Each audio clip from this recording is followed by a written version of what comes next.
réalisation de Studio Machiavel. Vous écoutez Né pour un gros pain, le balado sur l'entrepreneuriat québécois. Chaque épisode, nous recevons un nouvel invité provenant du tissu entrepreneurial québécois pour parler de son expérience d'affaires au Québec. Il a pris l'entreprise, puis il a fait crack, là. Notre mission est d'aider les entrepreneurs québécois à réaliser qu'ils sont plus québécois qu'ils le pensent. Tu dois être une personne, par contre, qui aime les risques. Tu peux essayer des trucs, puis que ça va peut-être pas lever. Les dragons, nous, c'est un peu la plus grosse joke de l'année. Dans 5 ans, ce qui est une innovation verte aujourd'hui va être une norme. Ici, nous croyons fermement que le Québec a faim de succès.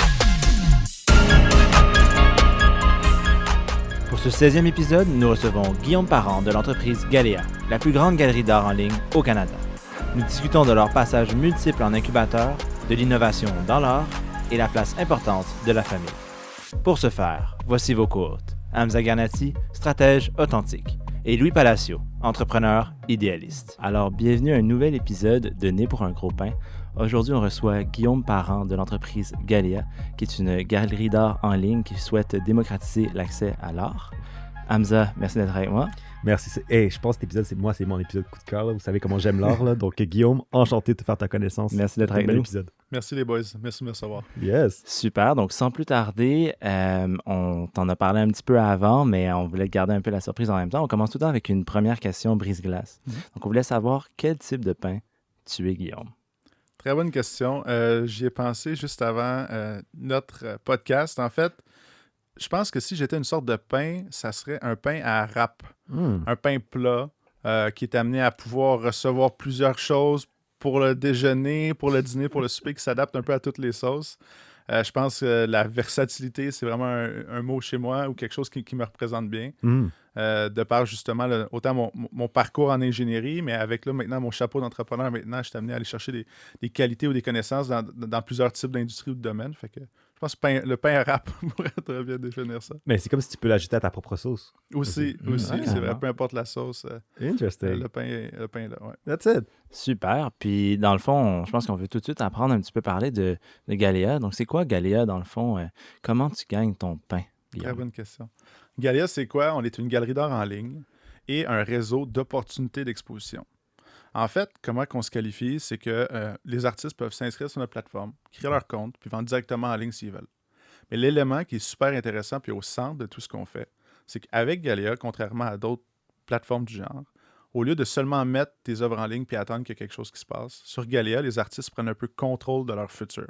Comment ça se passe? C'est qu'au lieu d'être passifs, ils sont actifs dans la distribution de leurs œuvres d'art. Fait que les artistes sont amenés à revenir, se connecter à chaque jour sur la plateforme, puis voir des appels d'offres. Ça peut être des appels d'offres de la part de commerces, des restaurants, des cafés, des hôtels, qui sont à la recherche d'œuvres d'art à exposer dans leur lieu, ou encore des expositions numériques ou virtuelles, telles qu'on le fait des fois avec des festivals ou des organisations, ou encore des encans. Et donc, les artistes peuvent appliquer directement à ces opportunités-là, et tout dépendamment si c'est en ligne ou physique, les œuvres sont amenées à être diffusées, distribuées, à être vues. En fait, ce qu'on s'est rendu compte, c'est qu'il y a tellement d'artistes de qualité, que ce soit au Québec ou partout à travers le pays, qui font des œuvres, mais qui ne sont jamais vues. Et on s'est dit, comment ces œuvres-là qui ne seront jamais vues peuvent être amenées à se vendre? C'est un non-sens. Et donc, là où il faut aider les artistes en art visuel, c'est au niveau de la distribution de leurs œuvres. Et plus de paires de yeux qui vont être amenés à découvrir ces œuvres-là, davantage que les œuvres vont pouvoir être achetées. Comme ça, un artiste peut aussi se concentrer sur son art, puis pas être nécessairement en train d'essayer de le vendre, ou c'est pas nécessairement sa spécialité non plus, là. OK, super. Puis comment c'est parti, Galéa, dans le fond? C'est un lien aussi, je pense, avec le fait que, justement, les commerces cherchent à avoir des œuvres d'art ou pourraient en bénéficier. Comment c'est parti? Exactement. Oui, ben en fait, donc moi, j'étais un ingénieur de formation. J'ai étudié à l'ETS à Montréal, mais je viens d'une famille d'artistes. Donc, ma mère, ma grand-mère ont pratiqué l'art visuel, ils l'ont même enseigné, mais d'être capable d'en vivre restait un enjeu. Et donc, pendant mes études, je voyais ce que la technologie faisait dans tellement d'industries. Puis je me rappelle avoir posé la question autour de moi, pour toi, c'est quoi l'innovation dans le milieu de l'art visuel? Je posais la question à du monde, à des artistes et autres. Et on me disait, c'est vendre en ligne. Maintenant, en 2016, à l'époque, en 2016, vendre en ligne était la référence pour le milieu de l'art en termes d'innovation. Puis dans tellement d'autres industries, c'était déjà pris pour acquis depuis longtemps. Quand on pense à des modèles d'affaires comme Airbnb, c'était pas seulement de pouvoir trouver une chambre en ligne, c'était le fait que lorsqu'on se rend sur place, tu as une bouteille de vin, tu peux rencontrer l'autre. C'est une expérience que tu es amené à vivre. Puis je me suis posé la question, comment faire pour créer une expérience au niveau de l'art visuel? Puis c'est là que l'idée d'avoir une galerie en ligne et un réseau d'expositions physiques faisait tout son sens. De pouvoir bénéficier de la visibilité en ligne, mais de l'expérience physique, de pouvoir découvrir des œuvres d'art dans ton quotidien, que ce soit dans les cafés, les bureaux d'affaires et autres. Puis pas seulement de pouvoir le voir et le découvrir, mais également de pouvoir l'acheter. Et ça, c'est vraiment au centre du modèle de Galéa. En fait, chaque œuvre d'art en exposition dans nos lieux sont amenés à avoir une rotation à tous les 4 mois. Donc, que ce soit les œuvres d'art dans un café, par exemple, ça change constamment l'ambiance. Mais les gens peuvent scanner directement l'affichette connectée à côté avec le code QR. Ça te redirige sur la page de l'œuvre de l'artiste. Tu peux acheter directement l'œuvre avec ton téléphone si tu veux, ou découvrir d'autres œuvres de l'artiste ou d'autres œuvres exposées à travers la ville. Et donc, c'est vraiment d'utiliser un peu les technologies d'aujourd'hui pour rendre l'art plus accessible, puis pour aider les artistes à avoir davantage d'opportunités. Puis tel que tu l'as dit, Louis, c'est pour vraiment permettre à la fin de la journée les artistes de passer davantage de temps à créer, à faire ce qu'ils aiment. C'est pas tout le monde qui aime faire le marketing de son art, c'est pas tout le monde qui aime être amené à gérer son site web, puis c'est du temps qu'ils ne mettent pas après ça sur la création puis sur leur passion. T'sais. Fait que comment qu'on peut faire pour les accompagner là-dedans? Puis en date d'aujourd'hui, donc Galéa est rendue la plus grande galerie d'art en ligne au Canada. Ah, félicitations. Merci. C'est pas rien. Plus de 6 000 artistes, 25 000 œuvres d'art, puis c'est vraiment juste le début. Intéressant. Et par rapport, exemple, à niveau logistique, exemple, je suis un propriétaire d'un commerce. Ouais. Et exemple, est-ce que moi, je rentre dans Galéa pour dire c'est quoi, exemple, les types d'art qui m'intéressent? Exemple, le pop art ou un autre type d'art, etc. Ou c'est vraiment Galéa s'occupe à offrir des suggestions aux commerçants et après, c'est le commerçant qui s'occupe à acheter ou à louer l'œuvre pour les premiers 4 mois et après faire la rotation? Oui, comment ça fonctionne, c'est que le commerce va être amené à pouvoir créer son profil, dire par exemple dans la recherche d'une dizaine d'œuvres de tel style, telle taille, tel genre, et ça va donc créer l'appel d'offres en ligne sur la plateforme. Et donc les artistes vont pouvoir voir l'opportunité, appliquer directement via la plateforme, sélectionner avec quelles œuvres ils voudraient pouvoir appliquer dans le but d'être sélectionnés et d'afficher. Et de l'autre côté, le commerçant va pouvoir faire la sélection des œuvres qu'il voudrait. Et lorsque c'est confirmé, nous, on va être impliqués au niveau de la communication pour s'assurer à quel moment l'artiste va pouvoir amener son œuvre sur place, où est-ce qu'elle va être amenée à afficher. Et donc, lorsque l'œuvre est affichée, est disponible pour l'achat, donc c'est en intention de vente. Et lorsque une vente est générée en commerce, donc généralement, le commerçant va être amené à toucher 10% de commission sur les œuvres vendues. Fait que ça permet vraiment d'utiliser puis de transformer un espace non exploité, qui est de l'espace mural vide, en point de vente, mais aussi en axe de communication de marketing. Parce que chaque exposition, en fait, et Galéa et les artistes, on en fait la promotion sur le web. Et en fait, ça crée justement davantage d'achalandage qui est amené à pouvoir découvrir le lieu, découvrir les œuvres, puis en même temps, des fois, pouvoir se rendre sur place pour les voir en personne. Pour ça, on peut consommer l'offre qui est offerte, mais en même temps, pouvoir aussi voir les œuvres. C'est vraiment ça le but. Non, mais c'est intéressant parce qu'exemple, tu sais, à Montréal, mais surtout à Montréal, là, on est une ville riche en termes de galeries. Tu sais, exemple, la galerie Le Livard qui font notamment un atelier, on fait une exposition avec Le Bicard. Il y a tellement justement au Vieux-Port, il y a tellement de galeries physiques.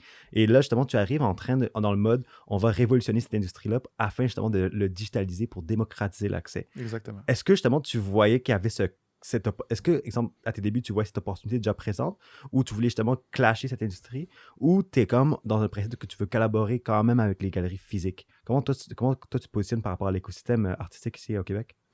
C'est une très bonne question. En fait, je dirais qu'on se positionne comme étant peut-être pas un distributeur technologique, mais on amène nos outils, notre plateforme, au service de l'écosystème culturel québécois. Donc, en date d'aujourd'hui, on est amené à le faire directement avec des artistes en art visuel, que ce soit des artistes émergents, des artistes un peu plus développés dans certains cas. On ne se considère pas en guerre avec les galeries. Au contraire, on a une offre qui est parallèle, qui n'est peut-être pas nécessairement la même audience ou le même auditoire qui est amené à être intéressé par nos offres qui sont, je crois, bien distinctes. Et en date d'aujourd'hui, on se fait aussi déjà approcher par quelques galeries physiques traditionnelles qui seraient à la recherche de est-ce qu'il y aurait possible de collaboration avec la plateforme. Tu sais, je vous ai parlé des appels d'offres qu'on fait un peu, les artistes appliquent. Est-ce qu'ils pourraient appliquer à une galerie dans le but d'être sélectionnés? Mais c'est aussi, quand on voit des artistes qui débutent leur carrière, des fois, pour eux, le seul réflexe ou le premier réflexe, c'est d'aller toquer à la porte de ces galeries traditionnelles ou physiques-là. Ils ne sont peut-être pas encore rendus là dans leur parcours. Et donc, de se positionner avec ces galeries-là qui pourraient nous référer ces artistes-là pour qu'ils puissent, à travers la plateforme, un peu se professionnaliser à leur rythme. T'sais, un artiste qui est avec Galéa, amené à pouvoir exposer dans un premier commerce, un café, pignon sur rue, un restaurant un peu plus soupé, un bureau d'affaires, un hôtel. Il y a une progression, autant sur le point de vue personnel, mais aussi au niveau de son art qui est amené à être fait.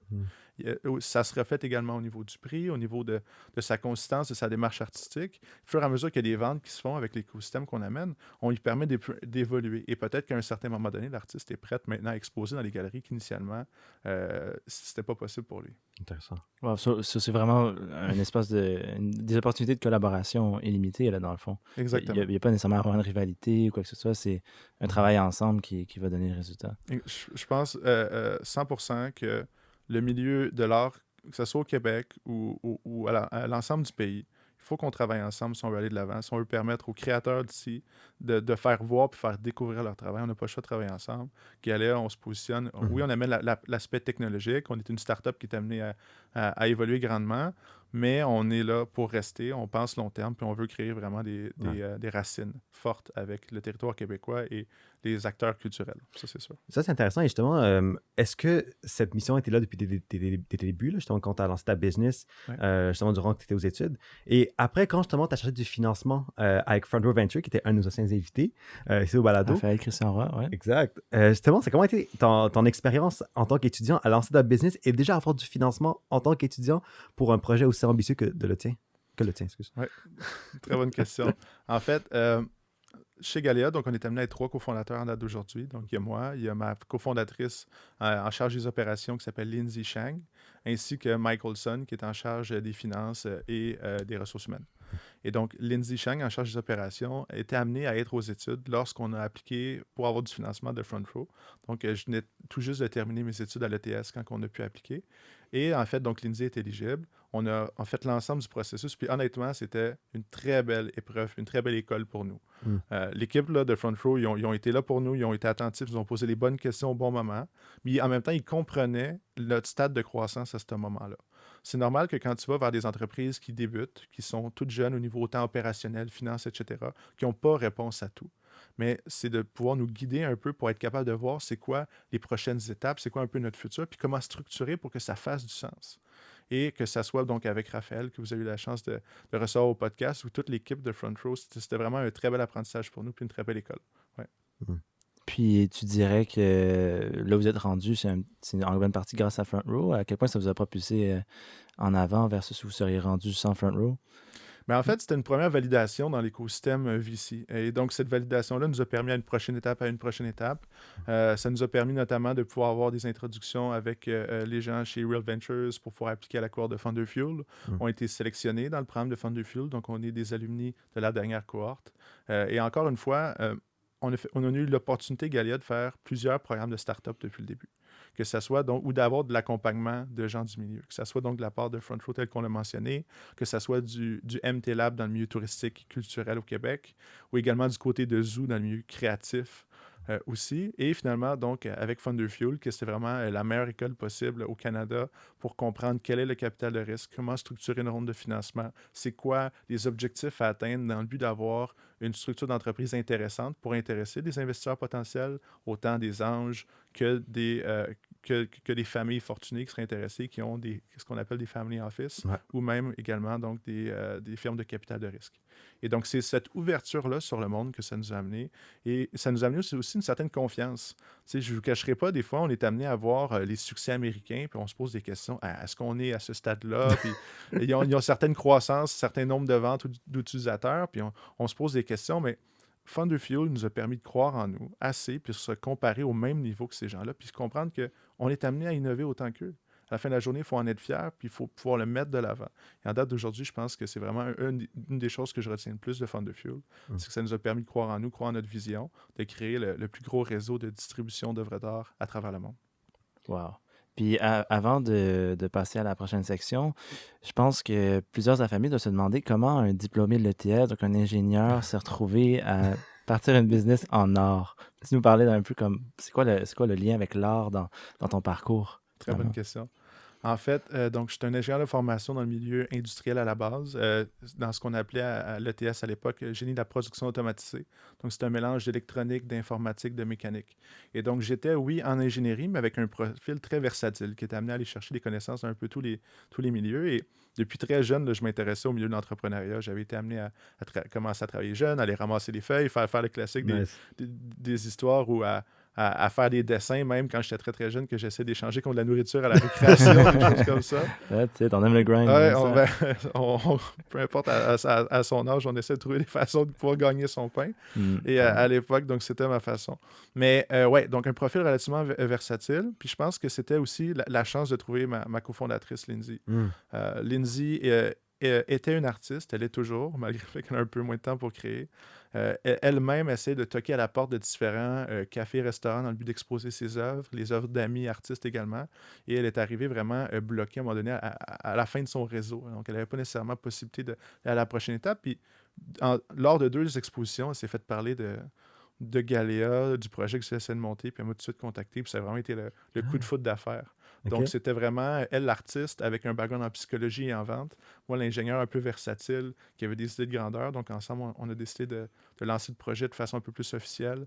Puis là, aujourd'hui, Galéa est rendu où est-ce qu'il est. Et votre troisième cofondateur, lui, il a embarqué quelques temps après? Exactement. Donc, Michael est rentré il y a à peu près 1 an et demi, lorsqu'on voyait justement une grande demande pour Galéa, vraiment à l'international. Donc, Galéa, on a vraiment commencé à Montréal.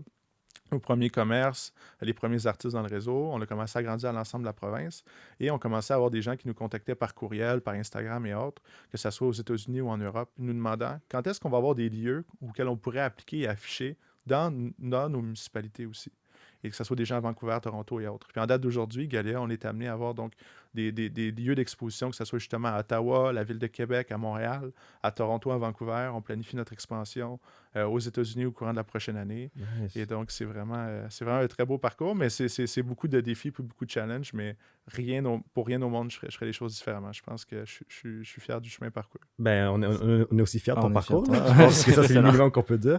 Mais c'est un excellent point. Et justement, on va introduire maintenant la section L'argent du beurre. l'argent du beurre. Merci d'avoir fini ma phrase. Donc, tu sais, là, tu es en pleine période d'expansion internationale. Mais c'est une bonne question à savoir, tu sais, ton attachement avec le Québec, parce que aussi, tu sais, je pense que comment tu l'as créé, c'est à partir de l'écosystème artistique québécois. Mais maintenant, comment tu le qualifierais, justement, cet écosystème aujourd'hui? Évidemment, on a une culture riche en histoire en termes d'artistes qui ont fait un énorme impact ici au Québec. Maintenant, on voit plusieurs artistes émergents, surtout de l'art urbain notamment, qui font fureur à l'international. On voit aussi plusieurs événements artistiques qui attractent beaucoup de personnes. Donc, par exemple, le festival Mural, il y a aussi de l'art souterrain aussi qui se passe. Donc, comment tu qualifierais maintenant en ce moment ici l'attachement du Québec avec l'art ici? Je pense que si on avait lancé Galéa ailleurs dans le monde, ça aurait peut-être moins bien fonctionné qu'on l'a fait à Montréal. Parce que Montréal est amené à être un territoire tellement riche en culture et un désir, une soif de couleurs, de vie, de passion, d'émotion à travers ces créations-là. Puis je pense qu'il y a aussi un travail d'éducation, que ça, c'est sûr, qui se doit d'être fait, mais le territoire du Québec ou de Montréal, davantage, est amené à faire preuve de cette éducation-là. Quand justement on parle de festivals comme Mural qui sont amenés à avoir une offre gratuite, à venir intéresser les marchands, à venir poser des questions, à venir voir les artistes peindre en live, c'est une expérience qui n'est pas vécue ailleurs. Puis je pense que c'est de créer des ponts, en fait, le positionnement, c'est de faire en sorte que les gens puissent se dire, est-ce que tu sais quoi, j'ai le droit, moi, de pouvoir consommer l'art à ma façon puis de pouvoir apprécier ça. Pendant trop longtemps, ça a été vu comme quelque chose de peut-être un peu plus haut de gamme ou moins accessible, auquel les gens pouvaient un peu moins s'y rallier. Et avec l'explosion puis l'accessibilité des technologies, je pense que c'est vraiment ça un des gros changements au niveau du mode de pensée ou la façon que les gens sont amenés à consommer l'art. Les gens ont le droit de le consommer à leur façon puis à leur rythme. Et d'avoir autant d'opportunités telles que Mural, telles que le nombre de galeries qu'on voit dans le Vieux-Port et autres, les musées accessibles avec des expositions, que ce soit même au niveau de l'exposition qu'on a vue récemment avec Van Gogh. C'est des expériences qui sont amenées à être créées, qui sont amenées à être mises à disposition pour les visiteurs. Puis, au fur et à mesure qu'on s'intéresse un peu plus à l'offre culturelle, on peut être par la suite être amené à pouvoir peut-être s'intéresser aux artistes, découvrir leur travail, puis par la suite pouvoir autant vouloir les encourager, mais aussi créer une relation avec ces œuvres-là, puis pouvoir les ramener à la maison. Non, mais c'est vraiment un excellent point. Puis, tu sais, ça, c'est un débat que je fais à tout le monde ici parce que la démocratisation se passe notamment à travers la technologie, comme tu l'as très bien mentionné. Tu sais, évidemment, avec Galéa, tu faisais une plateforme en ligne pour démocratiser l'accès entre les commerçants et les artistes et les particuliers, en fait. Exact. Mais aussi, tu sais, la technologie joue un plus grand enjeu. Tu as parlé notamment de l'exposition Van Gogh, que maintenant, on met en face différentes technologies pour créer une expérience immersive. On a aussi, exemple, des nouveaux artistes comme Fuck Render qui maintenant qui font, à partir justement de plateformes en ligne, font leur propre art, qui font des collaborations avec Supreme. Donc, tu sais, et aussi, à la fin, c'est que Instagram ça démocratise juste l'accès de l'art en général. Je pense qu'on voit que les nouvelles générations ont un côté esthétique beaucoup plus avancé comparé aux générations antérieures, ce qui amplifie encore plus le besoin de l'art pour les années à venir. Donc, tu sais, c'est quand même flagrant. Je sais pas si, exemple, pour toi aussi, Louis, tu as remarqué peut-être que ton côté artistique, c'est beaucoup plus développé de façon inconsciente. Ouais, les dernières bon années. point d'ailleurs, inconscient, parce que je pense avant que ça soit aussi accessible, qu'on puisse suivre les artistes sur Instagram, tout ça, je pense pas que j'aurais eu comme des gens comme justement, t'en as parlé, Fuck Render ou genre Stephanie Kern, tu sais, des gens que là, je regarde leur art qu'ils posent sur Instagram, je suis comme, waouh, c'est magnifique, tu sais. J'aurais peut-être pas, je dirais pas que je suis rendu au point où je vais les commander ou quoi que ce soit, mais tout ce qui peut enlever de la friction justement avec des plateformes comme celle de Galia, je pense que ça va dans ce sens-là. Reste qu'il y a quand même peut-être encore le défi de l'accessibilité au niveau du prix, parce que ça, c'est un point aussi que je suis curieux de savoir, là, quand on parle d'aller dans un café et regarder une œuvre d'art sur le mur, mais c'est pas la même chose pour l'étudiant qui pense au café, ah, c'est nice et tout, ah, c'est 400 $ mettons. Puis, tu sais, ça vaut 400 $, parce que c'est le travail de l'art. Tu sais, comment tu trouves un moyen que ce soit accessible quand même à peut-être l'étudiant qui veut un truc plus simple d'un artiste moins renommé, et la personne qui est rentrée en Mercedes puis veut le whole package. Nice persona. En fait, je répondrais à ça. Sur Galéa, on est amené à pouvoir trouver des œuvres d'art en fonction de son pouvoir d'achat, en fonction du style, puis en fonction de ce qu'on cherche. On a des œuvres d'art que c'est davantage des dessins ou des prints qui vont être accessibles autour des 50 $, comme qu'on est amené à avoir des œuvres d'art dans les plusieurs milliers de dollars. Mais initialement, notre focus était vraiment les artistes amateurs, les artistes émergents qui débutaient leur carrière. Et au fur et à mesure qu'on est amené à ajouter des nouveaux lieux d'exposition d'envergure, bien, on a vu également des artistes avec davantage de parcours s'intéresser à la plateforme puis vouloir rejoindre notre écosystème. Je pense que c'est aussi, donc on l'a dit au niveau de l'éducation, pouvoir apprécier l'art, puis c'est aussi d'avoir créé, nous, de notre côté, les entreprises, des outils qui vous permettent d'accélérer peut-être ce processus-là. Je vous donne un exemple. Avec la COVID, donc, on a vu une explosion au niveau des ventes chez Galéa. On est amené maintenant, 1 an plus tard, donc, ça fait déjà 1 an qu'on est en confinement, on est amené à vendre 18 fois plus d'œuvres d'art qu'on le vendait initialement. Wow. Chiche. Et donc, ce succès-là s'explique de plusieurs raisons. C'est sûr que les gens sont amenés constamment à être à la maison, revoir leurs murs. Fait que peut-être qu'à un moment donné, ils ont envie de pouvoir... Exactement, de pouvoir donner vie à leur écosystème, à leur façon aussi, parce qu'il y a beaucoup une relation d'identité que les gens on peut être amenés aussi à percevoir, que les œuvres reflètent un peu sa personne ou sa façon de penser ou ce qu'on voudrait être, ou bref. Et donc, un outil qu'on a lancé, c'est un outil qu'on a appelé Mon Mur. Mon Mur, c'est quoi? C'est à même Galéa, les amateurs d'art potentiels, on peut se créer un compte gratuitement. On prend une photo de notre mur à la maison, à la recherche d'une œuvre.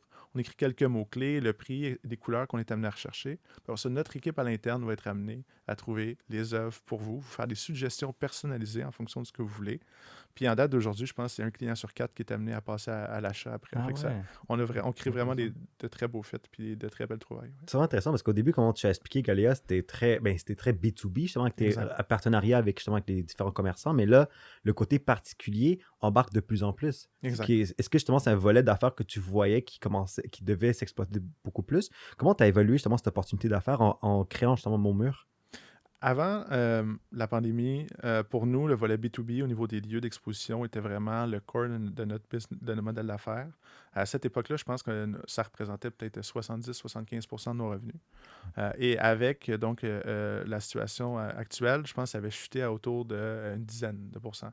Et donc, on n'a pas eu le choix de se réinventer, de se retourner vers le volet online ou en ligne de notre O2O approach. O2O, c'est pour online to offline. Donc, c'est des entreprises qui vont se spécialiser là-dedans. Et donc, nous, on est vraiment dans un modèle en ligne et hors ligne dans l'écosystème culturel. Et donc, on n'a pas eu le choix donc, de se concentrer davantage sur comment on peut faire pour créer davantage de valeur en ligne dans notre écosystème.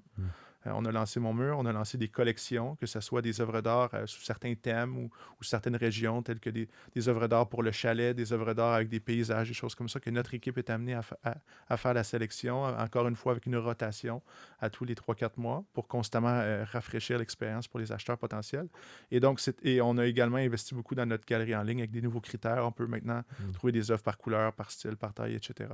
Et donc, on a mis beaucoup d'efforts sur le en ligne, puis on en a profité également pour aller chercher davantage d'artistes à rejoindre l'écosystème pour que les acheteurs puissent davantage trouver des œuvres qui correspondent à leur style ou ce qu'ils recherchent.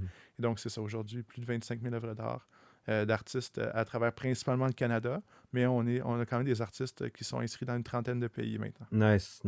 Puis exemple, il y a beaucoup d'artistes, justement, eux, qui n'ont pas d'agent. Ouais. Donc, justement, tu sais, Galia, ça agit pas en tant qu'agent exclusif pour cet artiste-là, mais ça agit un peu comme en tant qu'intermédiaire pour justement faciliter l'accès à l'art en question par rapport à différents types de particuliers, à la fois au niveau local, mais aussi au niveau international. Donc là, justement, l'expansion internationale, comment tu le vois, justement, qu'est-ce qui s'en vient?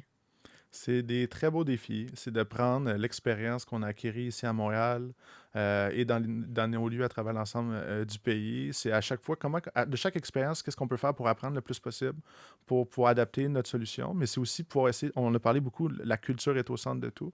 C'est aussi pouvoir s'adapter à la culture du territoire qu'on essaie de développer. Lorsque, par exemple, on l'a vu en contactant des lieux, des artistes et autres, même à Toronto par rapport à Montréal, c'est pas nécessairement la même façon de penser ou la même façon d'agir. Notamment au niveau des commerçants, on a vu que c'est des fois un mode de vie un peu plus que je pourrais qualifier de rapide. Ils sont très rapides dans leurs échanges, sont très rapides dans ce qu'ils veulent, sont très clairs. Tandis qu'à Montréal, des fois, on est amené à être un peu plus ouvert, un peu plus relax ou la façon qu'on est amené à aborder ça. Et donc, en fonction des différents territoires, il faut adapter notre approche, adapter notre offre. Ça, c'est sûr. Mais je pense qu'une des choses qu'on voit le plus, c'est aussi, avec la technologie, maintenant, les artistes sont au centre des décisions, puis sont amenés un peu à prendre contrôle de ça. On l'a vu, par exemple, dans le milieu de la musique. Avant, c'était beaucoup les labels qui étaient amenés à dicter qu'est-ce qui se passait dans le milieu de la musique. Maintenant, avec les solutions en ligne, les plateformes, les artistes sont capables de eux-mêmes créer dans leur propre studio à la maison, mettre leur création en ligne, puis directement pouvoir avoir un impact, puis peut-être trouver des acheteurs potentiels. Et donc, c'est ce qu'on est en train de recréer dans le milieu de l'art, notamment, oui, avec la galerie, mais avec l'ensemble des solutions qu'on leur apporte. Parce qu'à la fin de la journée, le but, c'est de faire découvrir davantage d'art et de faire voir davantage d'art. Parce que chez Galia, on croit fortement que l'art vit lorsqu'il est vu. Et si les œuvres d'art sont jamais vues, mais comment ils vont pouvoir faire pour être achetées? C'est vraiment ça. Tu fais sonner ça très facile, mais comment vous faites pour justement aller rejoindre toutes ces nouvelles régions-là, toutes ces nouvelles villes? Vous êtes une bonne équipe ou comment tu fais ça? En date d'aujourd'hui, chez Galia, on est 15 personnes. Et donc, comment on fonctionne? Bien, principalement, on est amené à découvrir où est-ce qu'on voudrait aller s'établir. C'est basé sur certaines informations, telles que la densité de la population, est-ce qu'il y a déjà des artistes sur le territoire, déjà des artistes inscrits chez nous, est-ce qu'il y a une demande, etc. On a une liste de critères qu'on est amené à prendre en compte. Par la suite, on commence à approcher des artistes sur le territoire, mais aussi pouvoir créer des partenariats stratégiques avec des instances locales, que ce soit des gens municipaux, des regroupements d'artistes et autres. Puis on essaie d'écouter leurs besoins, savoir comment on peut travailler ensemble pour faire la promotion des artistes de leur région. Puis, fur et à mesure, après ça, lorsqu'on voit qu'on a une certaine concentration d'artistes dans une région, on peut commencer à approcher des lieux, les inscrire à la plateforme et la roue commence comme ça. Mais c'est vraiment de travailler avec les territoires en place. Je vous donne un exemple. Même au Québec, on veut travailler on veut développer davantage une région, bien, on est amené à davantage, dans un premier temps, à regarder est-ce qu'il y a des instances, est-ce qu'il y a des regroupements culturels avec qui on peut travailler pour peut-être créer une exposition en ligne et donc, ils voient tout de suite la valeur. C'est une relation très simple, efficace. On est capable de leur montrer qu'est-ce qu'on est capable de faire et de faire la promotion de leurs artistes de façon digitale.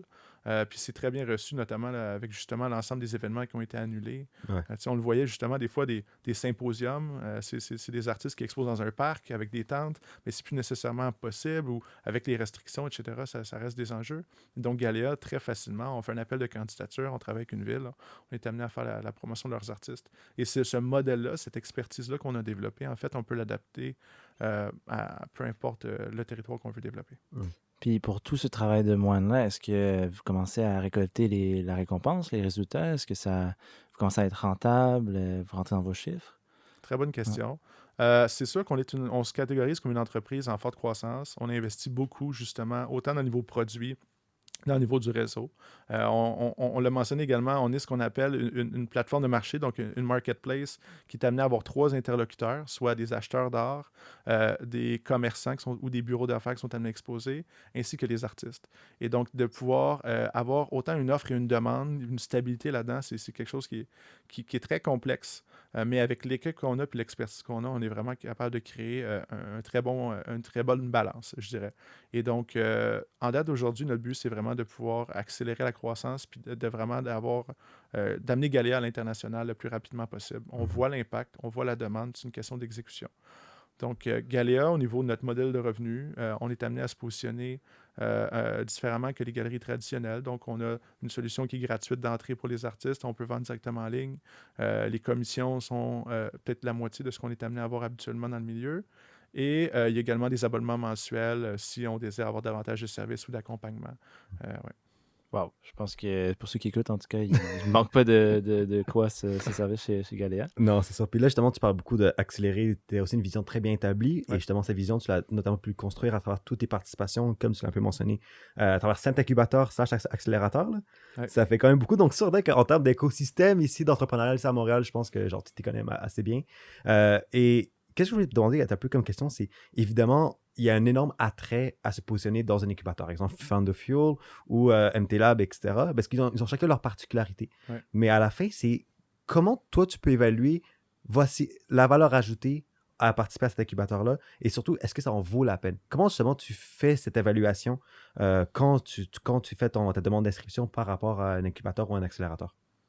Très bonne question. Je dirais, à Montréal, il y a beaucoup de programmes qui existent maintenant. Lorsqu'on a commencé Galéa, il y en avait un peu moins, mais on a vu une forte croissance au niveau des programmes d'accompagnement pour start-up. Des fois, c'est des incubateurs, des accélérateurs qui sont là à différents stades de vie des start-up. Je dirais, c'est vraiment écouter c'est quoi ses besoins, regarder qu'est-ce qui est amené à être offert, que ce soit un accompagnement plus spécifique ou des fois c'est par cohorte pendant certaines durées, des fois un peu moins, des fois c'est vraiment... des fois, il y a également des programmes de bourse qui viennent avec ça ou un accompagnement financier. Des fois, non. Des fois, c'est des espaces de bureau. Donc, on est amené à faire plusieurs programmes d'accompagnement depuis le début. Mais je vous dirais, à chaque fois, on a réussi à tirer notre épingle du jeu parce que Galéa est une entreprise qui, au même titre qu'une personne, est amenée à évoluer. Ses besoins changent, ses ambitions changent. Et à chaque programme qu'on est amené à faire, à chaque fois, on est allé tirer le maximum de jus ou d'expérience qu'on pouvait pour apprendre de ça puis passer à la prochaine étape. Et bon, peut-être qu'on peut paraître en avoir fait beaucoup, mais ça a été notre parcours. Je pense qu'à la fin de la journée, peu importe l'entreprise, on est amené à avoir un parcours qui nous est propre. Et sans cet accompagnement-là, c'est sûr que Galéa ne serait pas où est-ce qu'on est aujourd'hui. Puis aujourd'hui, je pense que les programmes nous ont amenés à une certaine étape. Et là, maintenant, on est prêt à vraiment faire nos preuves par nous-mêmes et à se lancer à la prochaine étape, davantage avec du capital de risque et autres. Nice. Ouais. Des belles perspectives d'avenir, ça.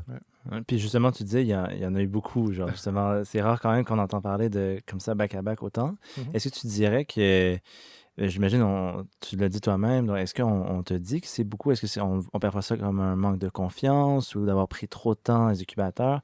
Tu as l'air convaincu d'avoir eu la valeur de chacun, mais sans hésitation, est-ce que, looking back, qu'est-ce que tu répondrais à ces gens-là? À ces gens-là, je répondrais que non. On a été chercher l'expertise puis les connaissances qu'on avait besoin au stade où on en avait besoin. Et c'était des programmes qui ont été aussi, bon, on est amené à en faire plusieurs, mais ça a été dans le temps.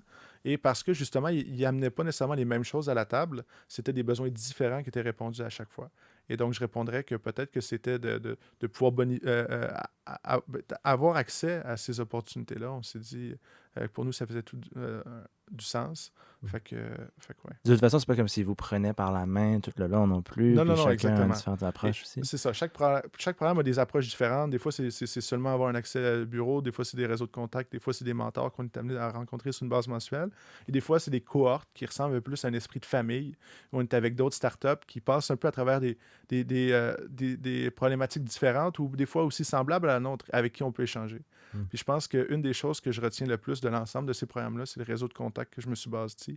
Parce qu'en date d'aujourd'hui, j'ai créé tellement de belles amitiés avec tellement d'entreprises prometteuses dans l'écosystème. Là. Puis c'est des gens que maintenant, on est en très belle relation de confiance. Puis je sais qu'à n'importe quel moment, je vais pouvoir appeler s'il y a quoi que ce soit. Puis ils peuvent faire également la même chose de mon côté. Puis c'est des relations que sans ça, tu sais, c'est quasiment comme si on était allé à la guerre ensemble, on avait passé à travers la même étape. Et donc, tu sais, on est rendu à des stades de vie puis de progression différents. Des entreprises beaucoup plus développées, des fois d'autres qui ont pris des chemins différents. Mais à la fin de la journée, c'est un écosystème au Québec, que ce soit un écosystème culturel, un écosystème start-up. Puis on est très, très fiers d'être présent dans l'écosystème puis d'avoir eu l'impact qu'on a eu. Mais ce que j'aime dire, c'est que c'est juste le début. Wow. J'ai aimé cette réponse-là. C'est beau, puis j'aime ça voir la collaboration comme ça et tout aussi. C'est fort. Puis justement, tu parles, c'est vrai que le début, et justement, c'est dire qu'il y a des belles perspectives d'avenir. Donc là, maintenant, dans la section qu'on va rentrer enfin, c'est du pain sur la planche. Là, évidemment, tu es en pleine croissance internationale. Puis là, justement, pour avoir ces croissances-là, il faut bien te financer. Donc, justement, là, ce que tu m'as expliqué, c'est que tu es maintenant en processus justement de chercher des financements de la part de firmes de capital de risque. Donc, pour ceux qui savent, là, évidemment, avec l'épisode avec Raphaël, on a pu comprendre c'est quoi la perspective d'un VC. Mais maintenant, la perspective de l'entrepreneur qui cherche de l'argent de la part de VC. Peux-tu m'expliquer ton parcours, à quoi ça look like? Et aussi, c'est exemple un guide d'accompagnement pour quelqu'un qui écoute le balado, justement, qui serait curieux par rapport à ça. Quels seraient aussi un peu tes conseils et tes opinions par rapport à comment chercher du financement de la part de firmes capital de risque, quoi faire et quoi ne pas faire aussi? Très bonne question. En fait, je dirais, le capital de risque, je commencerai par dire ça, c'est pas nécessairement pour tout le monde. En tant qu'entrepreneur, il faut se poser des bonnes questions. Qu'est-ce qu'on veut accomplir avec notre entreprise? C'est quoi la vision qu'on entreprend pour cette entreprise-là? Est-ce que notre but, c'est d'en faire une entreprise davantage de type lifestyle ou est-ce qu'on est capable d'avoir une bonne paie, d'avoir un impact davantage local, etc.? Mais lorsqu'on veut avoir davantage des idées de grandeur, puis on veut amener notre solution à travers le monde, ben ça amène une réalité différente puis des enjeux différents. Et le capital de risque permet d'avoir du financement qui nous permet de pouvoir amener de l'eau au moulin dans le but d'accomplir cette vision-là. Cependant, ce qu'il faut comprendre aussi, c'est que les gens qui sont amenés à investir, et oui, ils ont confiance en les entrepreneurs et en le produit, mais à la fin de la journée, eux, c'est aussi dans un but de générer des retours sur cet investissement-là. Et donc, nous, en tant qu'entrepreneurs, il faut être amenés à formuler et à structurer l'ensemble du processus pour démontrer à ces gens-là, voici notre offre, voici notre produit, voici l'impact qu'on est amené à créer aujourd'hui, mais aussi voici le futur de ce qu'on va être amené à faire et voici comment qu'on va le faire. Parce qu'on peut être capable de dire qu'on veut être partout à travers le monde, qu'on va être capable de générer des millions ou des milliards de dollars, mais à la fin de la journée, si on n'a pas une approche structurée, ça ne va pas être pris au sérieux. Et donc, il faut vraiment mettre en place un processus. Nous, dans notre cas, donc, on est en pleine ronde de financement en ce moment, ça va très bien. Que ce soit de la part d'Ange, de fonds d'investissement, de Family Office et autres, que ce soit également des gens de l'écosystème montréalais, mais aussi international. Et donc, je pense qu'une des raisons pour que ça va aussi bien, c'est parce que, oui, c'est l'entreprise, mais c'est aussi la structure et le processus qu'on a mis en place. Initialement, il faut se dire, bon, avec qui qu'on veut aller travailler? C'est pas parce qu'une firme de capital de risque est amenée à investir qu'il va nécessairement investir dans notre start-up à nous. Il faut regarder, c'est quoi leur thèse? Dans quelles entreprises sont amenées à investir? C'est quoi, sur leur plateforme ou sur leur site web, on va voir leur portfolio. Et donc, quels sont leurs investissements antérieurs qui ont été amenés à faire? Et est-ce qu'on voit justement une ligne directrice un peu avec ce qu'on essaie de faire? Des entreprises qui vont seulement, des fonds d'investissement qui vont se spécialiser davantage dans le B2B, d'autres vraiment dans le B2C, des fois dans les marketplaces. Et donc, puis c'est quoi aussi le stade de vie? Des fois, est-ce que c'est très tôt dans la vie de la start-up ou des fois, ils attendent d'avoir un certain revenu mensuel, etc. Et donc, lorsqu'on est capable de filtrer un peu ou de décider, OK, voici des fonds auxquels on pourrait potentiellement être introduit, bien là, c'est de regarder comment on fait pour parler à ces gens-là. Et c'est là que la force du réseau fait toute la différence. Que ce soit peut-être des investisseurs existants qu'on a déjà ou des amis qui ont reçu du capital de risque de certaines firmes, c'est de regarder, OK, moi, si je veux parler à justement Real Ventures, par exemple, est-ce que j'ai un ami qui a déjà eu du financement d'eux? Est-ce qu'il y a une introduction qui est possible d'être faite? Et donc, ça, c'est une façon. Une autre façon, c'est aussi très simplement d'aller sur leur site web, regarder c'est quoi leur adresse courriel, puis d'envoyer un courriel directement.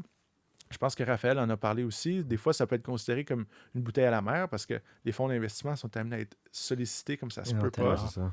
Et donc, des fois, c'est aussi une question de chance là-dedans. Il nous a confessé ne pas en avoir vu une coupe, d'ailleurs. Ouais. Mais c'est aussi une question de timing. Je veux dire, chaque fonds a des cycles. Des fois, sont amenés à être prêts à investir. Des fois, écoute, c'est tellement aligné au niveau des valeurs et de ce qu'on veut accomplir, mais ils n'ont pas nécessairement les ressources financières à investir en ce moment. Et donc, c'est beaucoup une question de timing puis de chance aussi.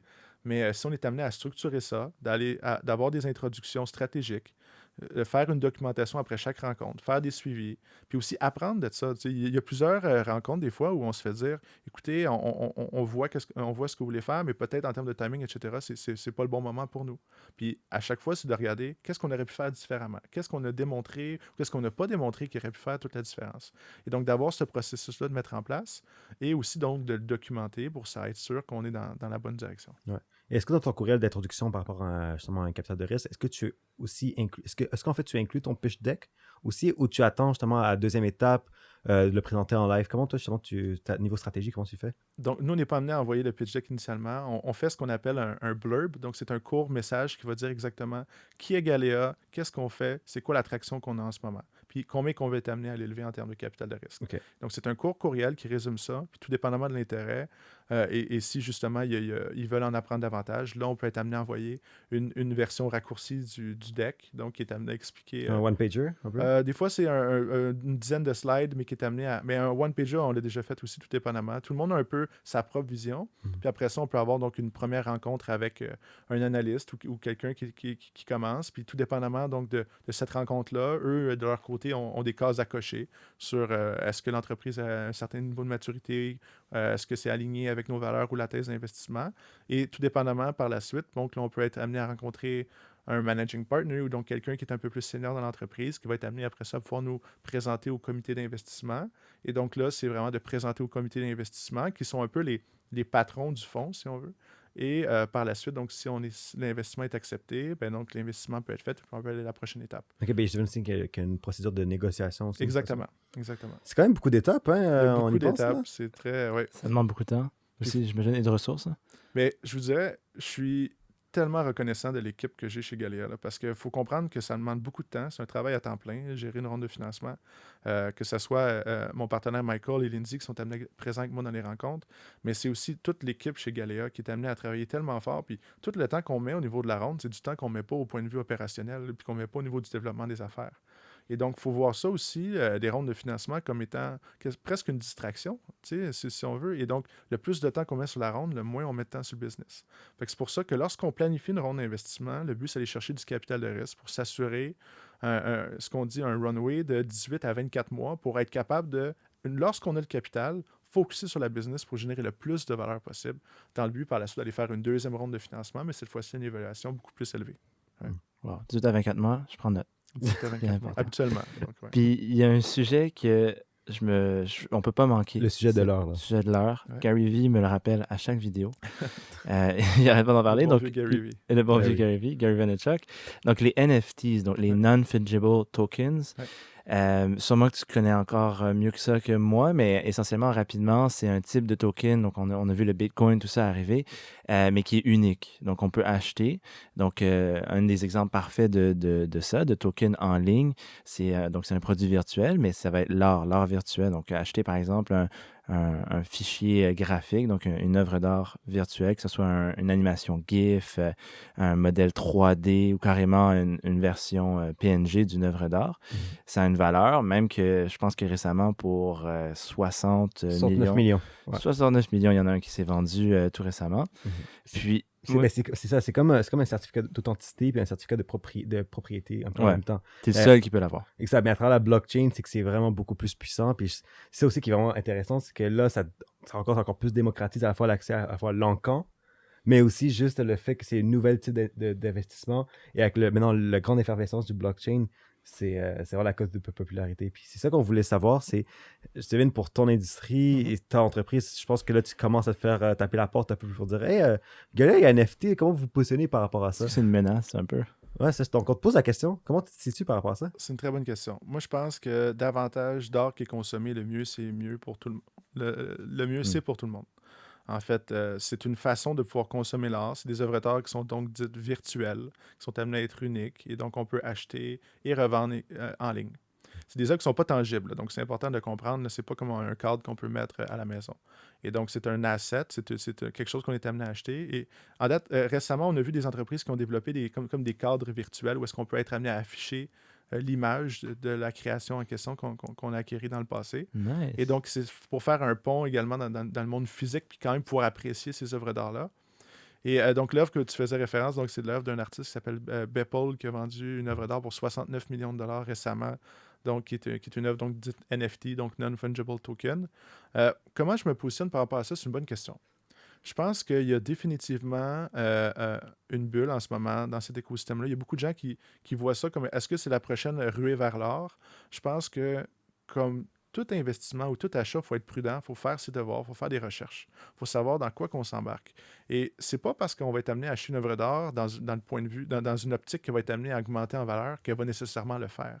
Et donc, au même titre que des artistes traditionnels ou dans le milieu de l'art physique, ces œuvres d'art-là virtuelles, ben oui, il y aura des artistes qui vont être amenés à pouvoir en vivre très bien, mais des artistes aussi que jamais vont être amenés à nécessairement. Donc, encore une fois, Galea, on se positionne et notre but est de travailler au niveau de la distribution des œuvres d'art. Et c'est là que le travail et le futur est. Je crois qu'au niveau donc, de tous les NFT, c'est quelque chose qui est un incontournable. Ça va être encore plus présent dans la vie de tous et chacun. Mais c'est aussi la relation que les gens développent avec le fait de posséder quelque chose. Tu sais, en date d'aujourd'hui, où on parle avec nos parents qui ont de la difficulté à concevoir ça, qu'on pourrait investir autant d'argent dans quelque chose qui est seulement virtuel. Pour nous, ça fait déjà un peu plus de sens. Puis dans les générations futures, peut-être que pour eux, ça va être pris pour acquis. Et donc, de posséder des choses, que ce soit virtuellement ou physique, tant qu'il y a une offre et une demande, puis que ça peut prendre une valeur, c'est quelque chose. Et donc, avec Galéa, peut-être qu'un jour, on va être amené à pouvoir ajouter une couche de NFT ou l'introduire dans notre écosystème. Je pense qu'il y a beaucoup d'innovation qui vient des NFT, qui amène beaucoup de valeur ajoutée pour les gens. Que ce soit, on a parlé au niveau des contrats, donc reliés à la blockchain, qui authentifie la relation entre un acheteur et un vendeur, et aussi qu'il y a seulement un propriétaire, et qui ne peut être brisé ou falsifié. Mais il y a également aussi tout le concept des royautés. Ouais. Et donc, c'est le fait que en date d'aujourd'hui, lorsqu'une œuvre est amenée à être vendue dans le marché secondaire, puis être revendue, une 2e, 3e, 4e fois, l'artiste initial n'est pas amené à toucher des redevances de cette création-là. Et l'art est amené, généralement, lorsqu'il est amené à être retransgigé à nouveau, à augmenter en valeur. Et donc, il faut comprendre cette dynamique-là, puis se dire, en ayant un système de royauté, ça fait en sorte que les artistes, en créant une œuvre d'art, vont pouvoir en toucher des redevances tout au courant de leur vie. Et ça, c'est magique. Et je pense que c'est une réelle innovation que le milieu des NFT amène. Et définitivement, c'est quelque chose qu'on regarde très fortement pour pouvoir incorporer dans Galéa. Qu'il y a des artistes qui sont amenés à vendre une première fois, peut-être que leurs œuvres pourraient être retransigées sur la plateforme, une 2e et une 3e, et que leurs œuvres d'art, que les artistes, en fait, pourraient en bénéficier de ce succès-là de leurs œuvres. Pas seulement au niveau de la première vente, mais toutes les ventes suivantes. Non, mais c'est fou parce que justement, il y a le NFT notamment, mais il y a vraiment une forme d'innovation dans l'investissement dans l'art. Ouais. Notamment, tu sais, il y a aussi, j'ai oublié le nom, mais il y a un ETF, donc un fonds de... Je sais pas comment on dit en français. Exchange Traded Fund. Ouais, exact. Donc, un Je sais pas comment on dit en français. fonds négocié en bourse. FNB, fonds négocié en bourse. Merci, mon cher. Donc, exemple, ce fonds-là, justement, c'est qu'il collecte l'argent de plusieurs investisseurs particuliers. Et ils achètent des toiles d'art, puis ils les revendent. Puis après, justement, ces parties de profit-là sont séparées à travers ces investisseurs-là. Puis justement, on voit ça plus au niveau boursier. Donc, il y a maintenant une différente façon maintenant d'investir dans l'art parce que souvent, il y avait ce côté élitiste que c'était seulement pour la royauté ou les nobles de notre population à investir dans ce milieu-là. Mais maintenant, oui, il y a Galéa, il y a les NFT, mais il y a aussi différents types de volets que l'on peut investir. Donc, tu sais, comment tu vois le côté investissement dans l'art, à quoi ça va ressembler dans les années à venir? C'est une bonne question. Je pense que peu importe la façon qu'on est amené à pouvoir consommer l'art puis l'acheter, il y a un module ou une plateforme qui est disponible maintenant pour nous. Puis je pense que c'est d'avoir cette accessibilité-là en fonction du type d'acheteur qu'on est, que ce soit dans le but seulement de la consommer de façon personnelle, dans le but d'investir. Et donc, il y a différentes plateformes qui existent. Telles que tu l'as mentionné, il existe maintenant la fragmentation d'œuvres d'art. Et donc, on peut acheter 0,05% d'une œuvre d'art de Picasso, par exemple, ou des choses comme ça. Et donc, lorsque les œuvres sont amenées à être revendues, en tant que propriétaire d'une toute petite partie, telle que si c'était une action, on est amené à pouvoir en toucher une commission qui est amenée généralement à prendre de l'ampleur avec le temps. Et donc, je pense que, tel que j'ai mentionné un peu plus tôt, il faut faire attention quand on est amené à faire des achats, autant en bourse, tel qu'on l'a vu récemment avec les GameStop de ce monde et autres, même chose au niveau du NFT ou des œuvres d'art. Oui, l'art est amené à être considéré comme quelque chose de sécuritaire, mais c'est notamment dans le milieu davantage haut de gamme que ça l'est. Lorsque c'est de l'art d'artistes émergents ou amateurs, ça ne veut pas nécessairement dire que ça va être amené à augmenter en valeur. Cependant, lorsqu'on est amené à aller plus tôt dans la carrière des artistes, tel que nous, on le fait avec Galéa, c'est là aussi qu'en tant qu'acheteur, par exemple, on peut tomber sur des coups de cœur, mais aussi des coups de circuit. Puis c'est un peu le même concept, je peux faire un parallèle avec les capitales de risque. Donc, il existe justement des programmes tels que Front Row Ventures qui sont amenés à miser sur des entrepreneurs à succès, à fort potentiel, dès l'université.